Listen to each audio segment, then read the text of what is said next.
Қайырлы күн, құрметті көрермендер, каналыма қош келдіңіздер. Бүгін біз сіздермен қазіргі таңда хит болып жатқан восточный пирогтың ең оңай, ең сәтті рецептін ұсынамын. Бізге қажетті ингредиенттердің барлығын осы видеоның астына описанияға жазамын. Лайк басып тіркелуді ұмытпаңыз.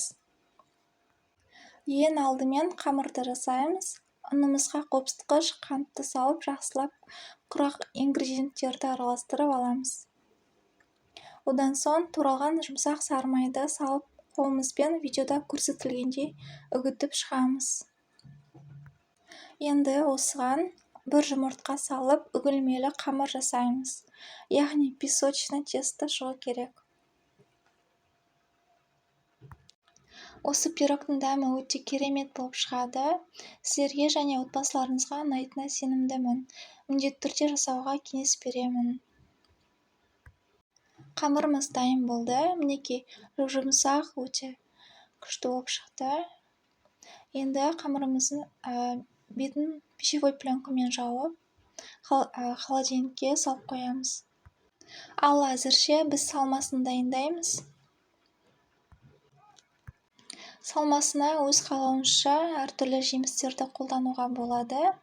Яғни сухофруктымен бұл жерде өрік, мейіз және де жер жаңғақты пайдаландым. Өзіңіздің үйіңізде қандай жемістер бар, кептірілген, солардың барлығын қолдансаңыздар болады. Қатты ірі де емес, қатты жұқа да емес, видеода көрсетілгендей орташа қылып турап шығамыз барлығын. Қамырымызды холодильниктен шығарып, кішкене үн сеуіп, видеода көрсетілгенде жұқалау қылып жаямыз. Қатты жұқа қылмаңыздар. Бұл бізде песочный тесто, сол себептен біз қазір бұл формаға салып шығамыз.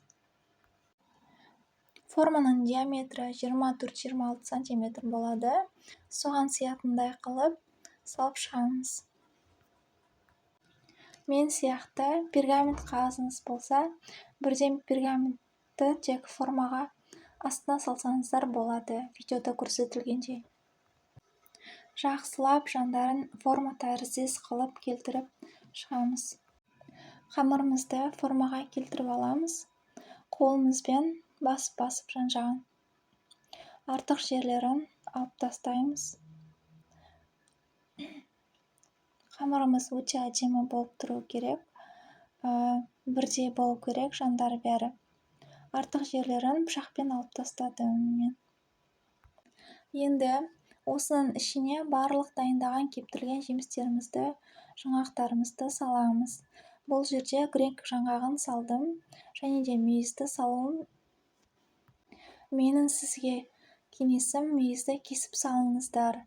Пирогтарыңыз піскен кезде өте дәмді болады.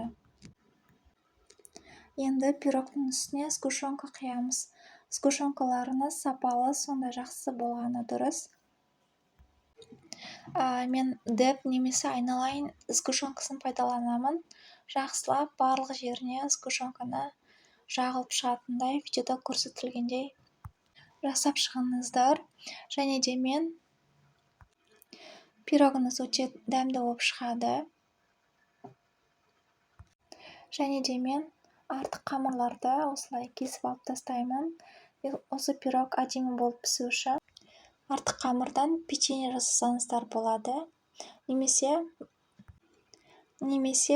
жалпы басында жасаған кезде пирогты қатты қамырды толықтай қылып тегістеп жасасаңыздар болады.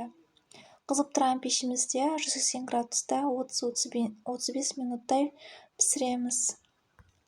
Осылай бізде қызарып пісіп шығу керек. Мінекей бізде пирог өте осындай нәзік болып шықты, жұмсақ болып шығады. Міндетті түрде жасап көріңіздер.